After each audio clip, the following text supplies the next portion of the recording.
Our nation faces unprecedented global security threats. The call to strengthen our defense has never been more urgent. Here in Washington this August, NDIA answers that call with leading government industry and university experts, meeting here to match threats to capabilities. Everybody you talk to at the NDIA Emerging Technologies conference is really motivated to understand these technologies and issues better so that they're more capable to deal with them as new problems arise. Can I take your information? For NDIA government partners, these conferences are the most efficient and cost-effective gatherings to discover state-of-the-art solutions under one roof. It is indeed. I'd say it's a one-stop shop, especially with the focus on the manufacturing industrial base. By coming to this conference is get to talk to many industry partners. If they tried to do this and go to each and every of the companies of the 1,000 people who are here this year, you can't do it. But on a clock where you can do that, come here 2.5 days and really have that interaction, start the conversation. NDIA, one of our big things is keeping those conversations going. Industry, academia, and government decision makers collaborating in real time on the most challenging national security issues. You don't win by playing defense in tech. You have to aggressively move forward. You have to cannibalize your own product with a better product before somebody else cannibalizes you. You win by creating something that the other guy can't keep up with.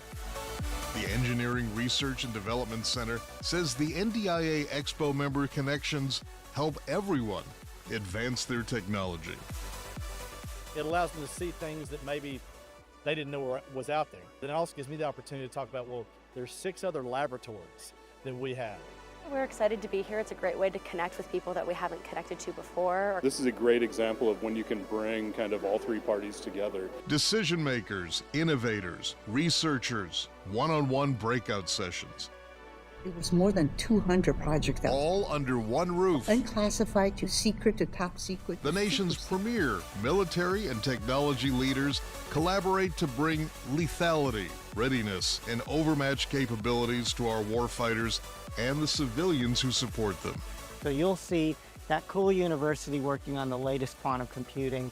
You'll see some small business who's turning that quantum computing into an actual product. You'll see a big old system integrator, a big defense prime who's turning it into a big system.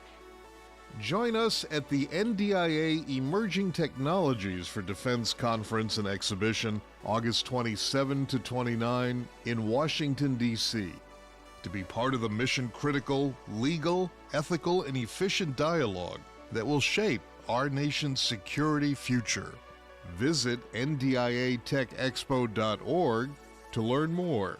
Hello and welcome to the Emerging Tech Horizons podcast. I'm Arun Seraphin, the Executive Director of NDIA's Emerging Technologies Institute. Today we're going to focus on the science and technology related programming at the upcoming Emerging Technologies for Defense Conference and Exhibition, which is going to be held later this month at the DC Convention Center. Additionally, we're going to discuss how the NDIA's Science and Engineering Technology Division are working to support the Pentagon's plans to apply and deploy artificial intelligence broadly across the department's missions, as well as some reactions to the increasing focus by Congress and the department broadly on emerging technologies. Joining us today for that conversation is Dr. Reid Skaggs, who's the Chief Strategy and Business Operations Officer at Lewis-Burke Associates, where he specializes in defense and national security R&D issues. Additionally, Reid serves as the chair of NDIA's Science and Engineering Technology Division. And joining Reid and I on this podcast is Jen Walsh. She's the Director of Divisions at NDIA, and she is the engine driving the planning for this year's Emerging Technologies Conference. Reid and Jen, thanks for joining us today. Thank you for having us. Before we get started, I want to note an exciting addition to the 2025 Emerging Technologies for Defense Conference. NDIA and ETI are hosting a multi-day hackathon to deliver innovative solutions to our partners across the Department of Defense. This global information dominance event will connect technologists in DC to frontline problems. If you're interested in participating, make sure to sign up at the link in the description, ndiatechexpo.org/hackathon. Once again, Reid and Jen, let's get into it on the conference. So Reid, to get started, tell us about your background and how you became an expert in science and technology, and then the progression to become the chair of the Science and Technology Division at NDIA. Well, first, thanks for having me. Thanks for acknowledging me as an expert. I don't think I am, but I appreciate those kind words. I'm almost 30 years reflecting being in the business of defense science and technology. I got out of grad school in the fall of '97, where I went to work for the Army Research Lab. I have a chemistry degree, started working on explosives, and did lots of different things on materials and armors for a lot of vehicles that were deployed in Iraq and Afghanistan. I now sit at a place where I think I've seen all parts of the world. I've been a researcher. I've been a program manager. I've worked in the ASALT, where I got to meet you, understanding policy. I've been back as the lab. That's the acquisition part. The acquisition. I served as the deputy director of the lab. We spent some time together at OSTP in the Obama administration, which weirdly is now 10 years ago, which time goes real fast. So I get now to be on the private sector side of things, which is where I like about being supporting NDIA, is trying to help our members really become a part of that enterprise that I've had the privilege of being a part of. And now you're chair of this division. What does the chair of a division do? That's a great question. With Jen's help, so most of our time this year has really been spent helping plan for the conference. But we started to have some initial meetings just to get to know the members in our division. What do they care about? And I think two themes have kind of come out of our membership. One is kind of getting our arms around this thing called artificial intelligence. And I hope and I pray every day that we are able to get our arms around it in a way that doesn't become what I think cybersecurity became after 15 years, which was, what do you do? I do cybersecurity. What do you do? I do cybersecurity. I think there's a lot more granularity. There's a lot more of effects in artificial intelligence that we need to understand and help everybody understand where that is in the ecosystem.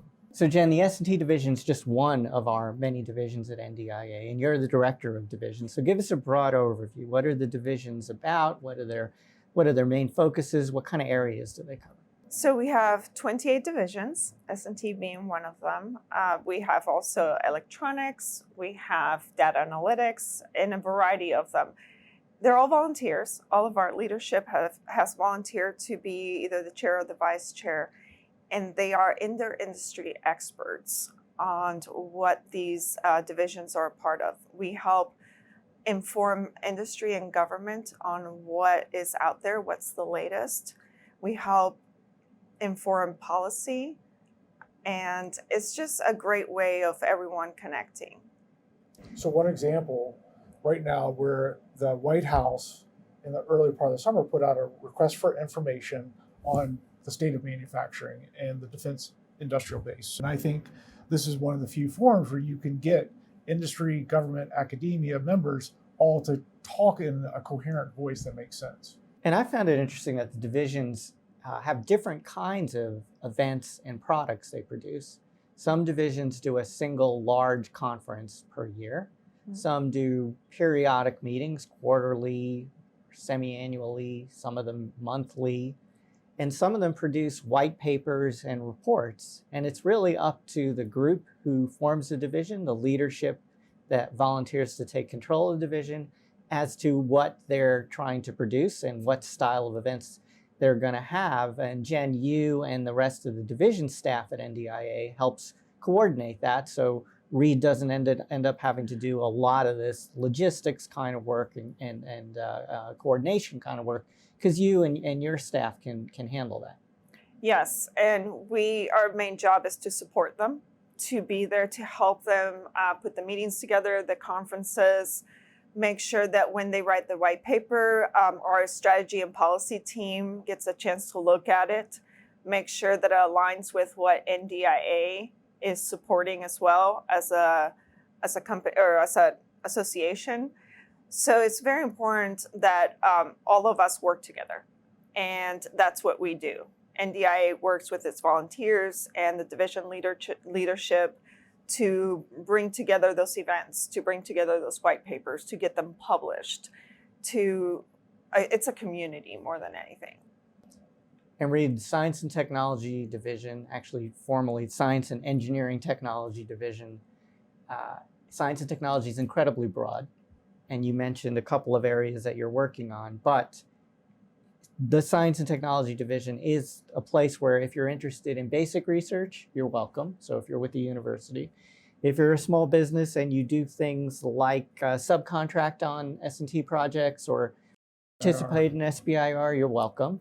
If you're Lockheed Martin or Anduril or Palantir working more on the earlier stage research side, you're welcome to participate. And if you're government folks, right, the DOD labs participate, the DARPAs participate in your events. And then I guess in terms of the technology areas, it's just, science and technology, right? So we'd say in the old days, it's zoology to astrology and everything in between, right? Yeah. And I think, I think one of the things we were talking about was, the department's starting to focus on emerging technologies. I think the department's always been focused on emerging technologies. That's not the issue. I think the issues really come down to who is supporting those efforts, whatever the flavor of the year is. And there are all the best and brightest that we have engaged in the problem. And I worry a lot that ecosystem that you just described sometimes isn't as transparent as possible, because the people who work in the building, they got a busy job. They got a lot of things. They're getting congressional requests. They're getting the secretaries asking them. And they don't have all the time in the world to put teams and thought leaders together, say, here's how I think you can solve this problem. So I think we try to give that forum to folks, of all of those players. And in the same way that the technologies have changed since when you and I first started to work on this stuff, the players have changed as well, right? There's more cool guys in hoodies walking around the meetings these days than we ever had before. There's more VC people, there's more private equity people showing up these days than we had before. And therefore the products, the discussions, the kinds of events that we have are changing along with that. The conference we're going to talk about, the Emerging Technologies Conference, which is going to be held at the end of this month, it is an outgrowth of the NDIA Science and Technology Conference, which was an annual meeting that you and I used to go to. And it's definitely still an element of what goes on at this conference. And in fact, you're one of a couple of divisions that have brought your events and merged them into the bigger conference. So why do you want to have a track at the conference this year? And what are your main goals that you want to achieve with the program? I think this year, since I kind of came in midstream, I think one of the things that you all had started, which was, let's try to get, so we have a new administration. We have a bunch of new leaders that have been, freshly confirmed. We have some keynote speakers like Emil. I don't think he's been out in the public a whole lot. He's the new Undersecretary for Research and Engineering. Right, and then the new ANS, Mike Duffey. So I think we're going to give these guys a platform to kind of, put out what do they want to work on. Everybody wants to hear what's the 14 technologies, what's the 10 technologies, but what's really in their mindset. So I think we're given that platform, and then so you get this kind of big picture, and then in our breakout sessions, we're going to hear from the Space Force, we're going to hear from the Air Force, we're going to hear from the Army, we're going to hear from the Diana, which is this NATO program that tries to bring together, U.S. and NATO interest in technology areas. We're going to hear from lots of DIU people. And we're going to have a discussion with some folks on what I call 21st century deterrence. What are the tools, techniques, analytics that really try to understand social, cultural, political things that really underpin disturbances that the military has to get involved in. There's been some really exciting work done over the last couple of years that have helped Eurocom, AFRICOM, PACCOM on, you probably should be paying attention because there's some other things that are going on in a non-kinetic sense that might lead to disturbances. Yeah, Jen, I think one of the things that you've worked on as you try to build this programming is to bring together a whole bunch of different communities in DoD that all worry about emerging technologies. And so you've brought in the operational world, the acquisition world, and the science and technology world. Can talk a little bit, for example, on how the operational folks, the UCOMs and AFRICOMs, are going to be participating in this. We've had a great opportunity to connect with both UCOM, AFRICOM, CENTCOM, and worked with their leadership and bringing some great tracks. They've brought some use cases to us, some of their priorities, and some of their main focuses. So what we did is we put the agenda together where we focused on what is important to the combat commands right now. What is going to make a difference in how the operations happen around and globally for the military and the DoD. So we worked with them. They gave us the opportunity to bring some speakers. They gave us the opportunity to bring some of our divisions and involve them in some of the tracks and just collaborate. And it's been great. We've worked together on a lot of great tracks. And one of the interesting things we're trying this year is to let the COCOMs speak in controlled settings as well, because some of their information can't be shared publicly. So we want to talk about the classified track we're going to try to put together? Absolutely. We're going to have classified tracks all 2.5 days. We've brought together classified tracks that are important to the combat commands, and we've brought tracks that are important to some of our divisions, like our Cyber Augmented Operations Division. And we're just focusing on things that in the past we haven't been able to talk about in this conference because we are able to have that classified space. We are able to bring combat commands and operations from DC, from the overseas into one space to be able to have these conversations in that classified space. Yeah, so there's information on the website available for appropriately cleared folks to sign up to attend these classified sessions. Like Jen said, it's all 3 days of the conference. And like Jen said, speakers from both the combatant commands and DoD organizations who can talk about some of their threats, some of their emerging opportunity areas. And so then at the conference then, on top of those operational folks, Reed, we've got this heavy participation by the acquisition community, Mr. Duffey, for example, Undersecretary for Acquisition, as well as service acquisition folks and program managers sprinkled throughout the agenda, all the way back to the S&T community. And so what are some of the things that you hope to hear from the S&T executives from Army, Air Force, Space Force that might be useful to the industry folks as they attend the conference? Just the ability to meet these people in person. I mean, we live in an age where we're always on Zoom or other places, and just the human-to-human interaction. I mean, these are people trying to do a job that's really hard, and our folks are trying to do our jobs really hard. So let's get to know each other. I want to give the government folks the ability, a platform to tell folks their priorities. I mean, there's tons of documents and stuff out there, but it's one thing when it comes from somebody's voice. You can see where their passion is. You and I spent many years reading R1 and R2 budget justification documents. That's only half the story. You really want to have how they look at the world. And for the audience, for a lot of our members, our academics, our small businesses, they're trying to understand, like, how do I participate? And if I write you a proposal, what's the context I need to write that in? I can only gain so much off the web. I want to make real relationships. Yeah, and so when you see one of these sessions where the Air Force takes over a room for an hour and tells you, here's our initiatives, our priority areas, here's ways for you to get involved, and at the end of the session, people rush the stage, right, to talk to the speaker. That's classically what goes on at one of these events. And then plus, you've got this, occasionally these panels where you mix the folks from the different services or defense agencies, and you get this nice cross-section looking at a common technology area like AI or something like that. And it lets the audience see all of these different perspectives at the same time. I guess I would also add on top of all that, the business side of S&T, there's of course the technical side.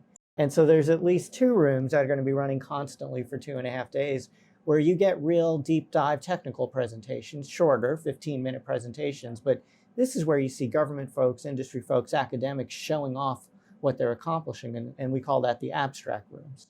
Yeah, I'm looking forward to the abstract rooms because I think there were some themes in some of the abstracts that we review. When you go back to AI, right, topic du jour, right? There's parts of it are, here's people doing research for AI, but then other people are doing here are tools I'm using to manage AI. So I don't think people really appreciate, that there's folks out there trying to how do I manage this tool, and how do I guarantee that I'm not getting hallucinations and things like that from there. Yeah, and then I guess the other thing is that both the Undersecretary for Research and Engineering and the Undersecretary for Acquisition and Sustainment are sending their staffs as well. So in addition to the services, there'll be OSD personnel from the acquisition side of the house, like industrial-based policy type people, and from the research and engineering side of the house, like the manufacturing technology people and the prototyping people, who will talk about their initiatives. But Jen, Reed's division is maybe front and center on this, but they're not the only division that are participating in this. So what are some of the other divisions doing?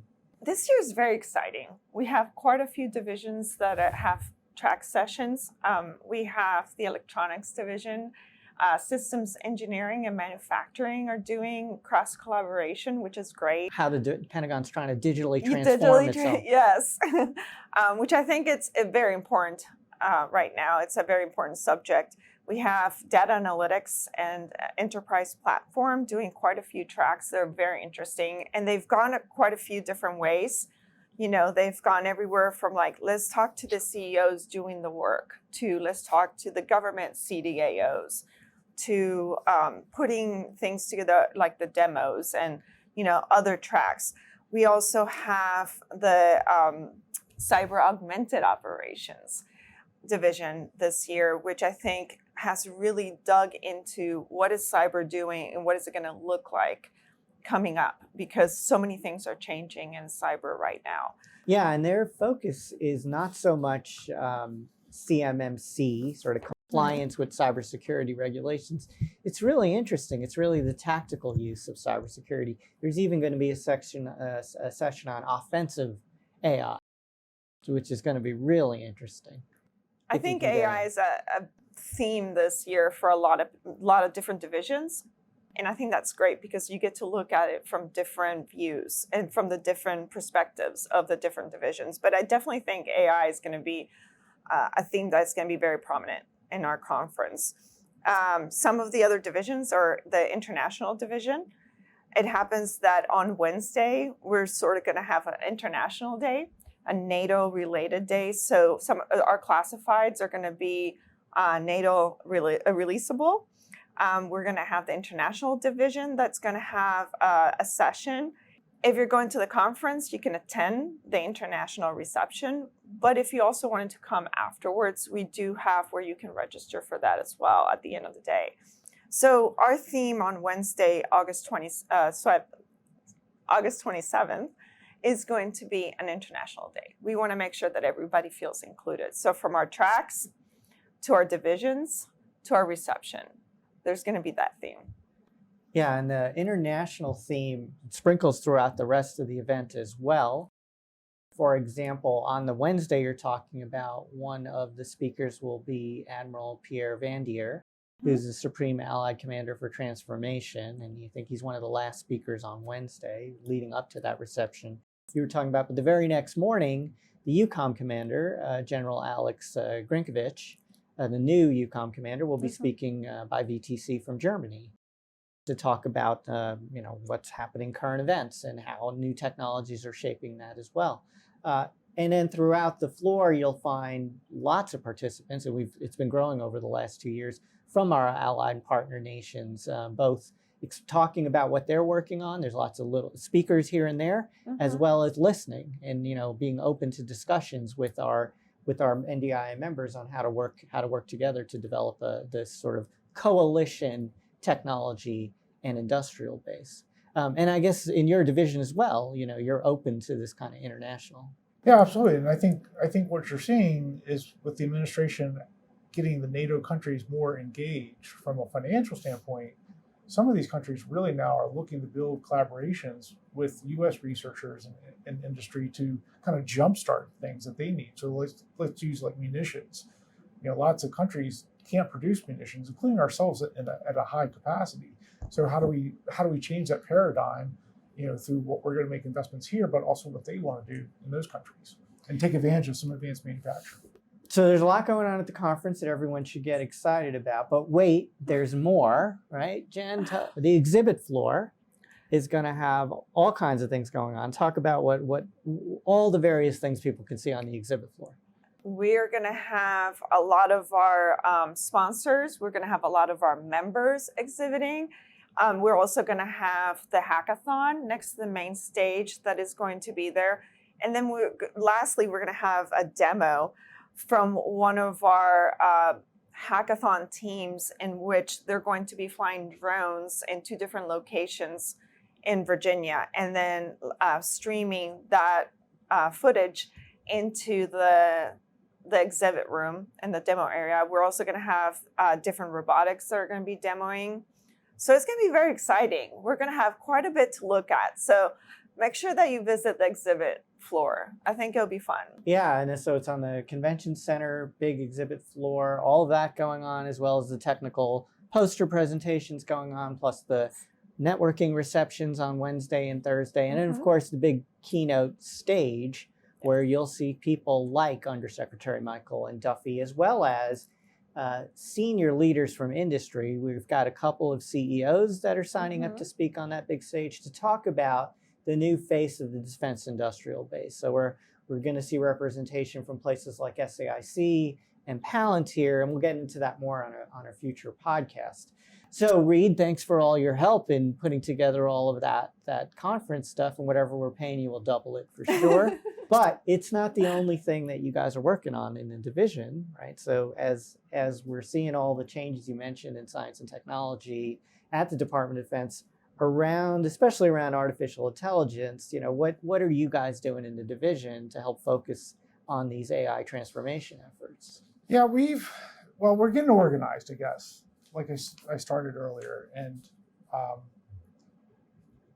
what we're finding is we have a lot of members who are in what I call this, the AI pie. They're doing things in training, simulation, intelligence, robotics, command and control. They're all the applications. So I think once you understand that organizational structure, you have to drop down a little bit and say, okay, what are the science and engineering research things that can not only sustain that, but also leap forward? So our division should really be focusing on the fight after the fight. We should be looking 10 years out and helping people really look that way, both from in the government, but also in our membership, which ultimately comes down to the workforce, right? That's one of the things you and I have worked on for a long time, which is how do you get the hoodies or whoever, however you want to, the generation that I'm not and you're not a part of, engaged and participating in those things so that this pie changes eventually, and what it ends up in the hands of the warfighter is really transformational. Yeah, and the focus on AI is logical. The S&ET Division historically has been able to be a leader in the discussion on whatever the technology of the time was. And you took over this division after the great long-time work of James Chu, yes, who was a leader of this division and podcast guest here as well. And he was supported by folks like Mark Steven from Lockheed and Michelle Atchison from UT. All 3 of them are also helping you put together the conference programming, and it'll be at the event. But you're following in their footsteps of making the division a place where you can really have these conversations, and like Jen says, bring those different folks from government, industry, small business, private capital these days to talk about AI. What do you think your efforts can do to shape how DoD creates AI policies, programs, even maybe some of the applications they'll think about over the next 10 years? Why should I help you out and participate in this conversation? Yeah, and you get a little bit of a trick box because a lot of people want to solve today's problem. And we've got to be able to not only talk about today's problem, but then have the imagination of what it can be like in 10 years. And have people that can understand that in such a way that they're going to build policy and budgets around what those futures look like. But that's a hard thing to do in this day and age because people want immediate gratification, they want immediate results. And the biggest challenge I think for the defense community is what is the 10-year plan for science and technology? It's not just the next person who shows up and says, "Oh, we're going to do time machines today," and the next person who shows up, "We're going to go put nuclear energy in space." Those things are going to come and go. It's really, do you have the structure and the funding in place that people can rely on to be a part of this system.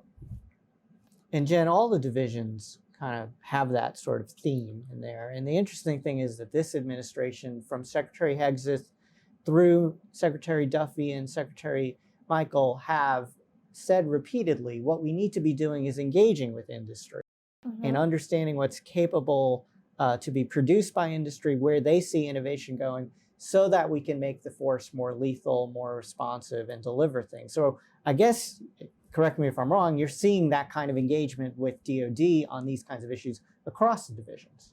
Absolutely, and it's all in different ways. Depending on what which division it is, they're engaging differently. So one division is engaging directly with the DOD and working with different offices like the Joint Staff CDAO and, OSD CDAO. Other ones are connecting with like more policy, and they're connecting with like the Hill, or helping write white papers, or helping, kind of like answer those RFIs that Reed was talking about earlier. So our job is to support them in different ways and understand what each division needs to help get their expertise and what they want back to the government. And doing it in such a way that it's a coherent voice. It's not just random people saying random things. It's like, okay, we can bring critical mass as an organization to these problems and articulate that to decision makers of, here's what you really should be thinking about. Here's what you should be, here's how we can help you be part of the solution, and trying to build that so there's a trust factor. So we've got to build trust with these new leaders, hopefully bringing them into this conference. They see, the great membership of NDIA, and that starts this relationship for the next couple of years where they look at us as a group of people who are involved and want to continue to help. And that's the one thing that's great about NDIA. I mean, if you're looking to do a conference, we have our meetings and planning team that can help you. If you're looking to help with policy or write a white paper, we have our strategy and policy team. So we have different teams that can help each of our divisions in completely different ways and still make an impact for that division. So we're in Washington, Reed, and one of the most important things going on right now is the annual authorization and appropriations process, which you and I play different roles in over the years. You've been watching this a long time. You're an old guy. What's your sense of what's going on this year in science and technology, in the overall budget request, policy shaping, and most importantly, appropriations process that's playing out as we sit here? We have a new administration. This administration believes that the country writ large is spending too much money in the federal government. Now, defense actually jumps out because that area, people say, we're not spending enough money. So there's a weird tension that's going on between, are we spending too much money, but we're not doing enough in defense? All right, so when you kind of separate that out, then you get into, okay, what should we be doing that makes our ability as a country to respond quickly there? So there's been lots of, clean up old NDAs, clean up old laws. I think there's a lot of quote unquote reform going on, which is good, right? Bureaucracy builds when people make mistakes. Right. And so I think people are like saying, hey. And some people in the past wrote really dumb laws. Well, but some people wrote smart laws too. I mean, it's a little bit of everything. I think we're at a stage where people look at China as an existential threat. We better be prepared for that. And the rest kind of underpins on all of that, right? Ukraine's there, but it's not there. Let's go back to technology for a minute. So we talked about AI. Yeah. Right. I think everybody's getting their hands around this, but what are we really understanding of biotechnology? We're going to throw a lot of money at this problem. Okay, great. But what are we really trying to achieve at the end? Are we trying to create a biologically versant workforce? Are we trying to make a biological weapon? Are we trying to make biology the next generation materials?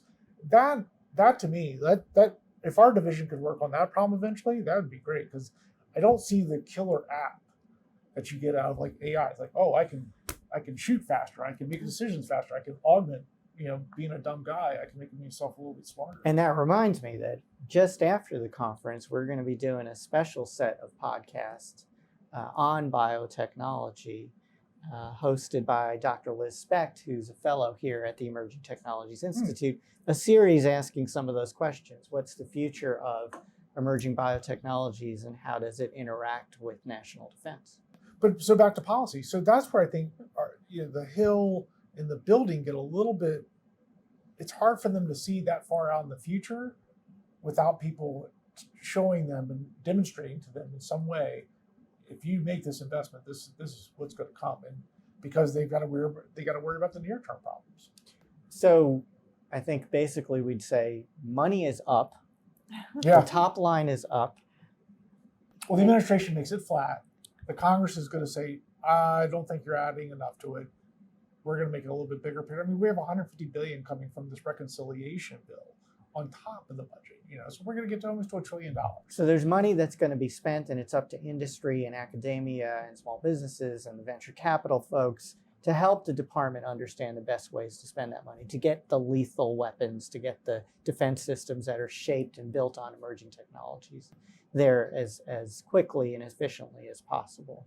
Yeah, and I think this administration is not beholden to legacy systems that aren't going to be necessary. So I applaud them for saying, okay, like maybe we don't need to think about fill in the blank weapon system because it's going to be a software technology. I mean, we're moving more and more towards the software side of the problems than the hardware that we've traditionally worked on. So there's a conversation on the funding side, there's a conversation on the policy side. Those annual National Defense Authorization Acts are fighting their way through the system. We're seeing there's going to be a reauthorization of the Small Business Innovation Research Program, of the Defense Production Act. All of that's happening at the same time. And so while all of that's happening, Jen, folks at a conference like the one we're going to have at the end of the month, what advice would you give to the attendees who are coming from the industry and small business side and commercial side as to how to interact? How do you participate and get the most out of a conference like this? Emergent technologies are becoming more and more important every day, especially to the Department of Defense. Go to different track sessions, explore the different sessions, like go outside of your comfort zone, learn what otherwise you wouldn't somewhere else. Have an open mind. Go talk to the hackers at the hackathon, go to the exhibitors, but I think the most important thing is have an open mind and get outside of your comfort zone and explore new sessions that otherwise you wouldn't be able to attend at a different conference. Because this conference brings so much together. So many different divisions, so many different themes that all merge into that emergent technology for global defense, if you think about it. So that's what I would tell them. Reed, you were a former government civilian. Government civilians and military folks are all free to register for the unclassified parts of the event. When you were a government civilian going to an event like that, what were you kind of looking for? What made it productive for you? I think it's building relationships with people. I mean, we really live in an isolated age. Like we're here together today, right? This is human interaction. And I actually regret that I didn't have the perspective I have today, which was go find the person who's like never worked before, but you never know. They might have been funded by the NSF or the NIH. And they've got something really cool out there, but they didn't know who I was. I didn't know who they were. And if somebody approaches you, take the time to spend a few minutes with them. You're serving the people in a government job, so you should be helping these people. So I always tell people when you go to these meetings, if you hear a great talk, raise your hand or come up after, rush the stage. It's like, who's the POC that I can continue that dialogue with, that I can have a follow-up? It's not just the cocktail party we solve world peace, but we actually build meaningful relationships. So if people want to get involved with the S&ET Division, how should they do that? They can contact myself. They can contact Jen. And you have a great vice chair, Brian Flamia, who's also they can contact him. Yeah, and he's a really neat guy because he doesn't really care about the technologies. He just wants to get the technologies faster into the hands of warfighters as a former Marine. We're probably going to have like a pop-up informal happy hour during the conference, kind of raise our hands, say we're the science engineering. Our members can be there, but if you want to be a part of the group, just show up. And in general, Jen, people want to learn more about divisions and how to join up and how to make them do things that they want it done. What do they do? So go to ndia.org and join become a member. If you're a member, go to your profile and check out which divisions you're already joined, and make sure to join, the S&ET Division and whichever other divisions you're interested in. And you'll be able to get all of our emails, information. Our emails are on the website, our phone numbers on the website. You're always welcome to reach out to us with any questions you may have. And if they want to get involved in something as big as the conference, the or conference. Future Forces Conference, or any Yes. conferences like that, how do they do that? So reach out to your leadership for the division that is involved. Let them know that you want to help. Let them know that you want to volunteer for that conference. Let them know you may know a speaker that would be great for the conference, that you can put them in contact. That's always the first step. If you know that you would be a great fit for helping organize this, reach out to your leadership for that division. Well, that's great. Reed Skaggs is the Chief Strategy and Business Operations Officer at Lewis-Burke Associates, and he's chair of NDIA's Science and Engineering Technologies Division. Jen Walsh is Director of Divisions at the National Defense Industrial Association. Reed and Jen, thank you for joining the podcast. Thank you for having us, Arun. Thanks for having us. With that, I want everyone to visit ETI's website to sign up for our mailing list and register for our various webinars, events, and educational offerings, including our Tech 101 series. Please visit our YouTube channel at Emerging Tech ETI to see all of our past podcasts, webinars, and other content. We're excited to host the third NDIA Emerging Technologies for Defense Conference and Exhibition that we've been talking about today. It's going to be held August 27th through 29th at the DC Convention Center. If you're not convinced now, let me add more. This year, we're going to be joined by the Vice Chair of the Joint Chiefs of Staff, Admiral Christopher Grady, General Alex Grynkewich, the Commander of US EUCOM, the Undersecretary of Defense for Acquisition and Sustainment, Michael Duffey, and the Undersecretary of Defense for Research and Engineering, Emil Michael, as our keynote speakers, in addition to keynote speakers from private capital and industry, and a special welcome message from General Kane, the Chairman of the Joint Chiefs of Staff. Additionally, like we've been talking about, we're going to be hosting numerous breakout panels, networking sessions, government industry speed dating sessions, and much more. This year, we're also going to be having those classified sessions that Jen mentioned and the multi-day hackathon. Join us and our partners from OSD, CDAO, the services, and multiple COCOMs like EUCOM, AFRICOM, and NORTHCOM for this conference, which you do not want to miss. Click the link in the description or scan the QR code on the screen to learn more and register now. If you've enjoyed this podcast, please don't forget to like our episodes and subscribe to stay up to date with all of our latest content. We're available on YouTube and anywhere you get your podcast. Special thank you to Melanie Yu, Daniel Park, and Logan the intern for producing this podcast. Thanks so much for tuning into Emerging Tech Horizons.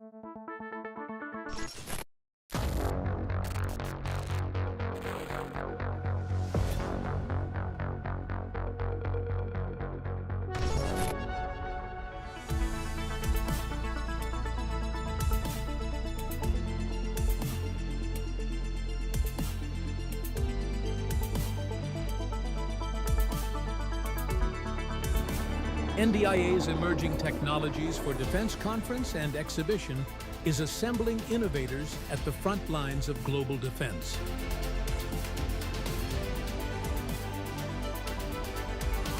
Join the 2025 ETI NDIA Hackathon, where coders, engineers, and mission partners tackle real-world national security challenges.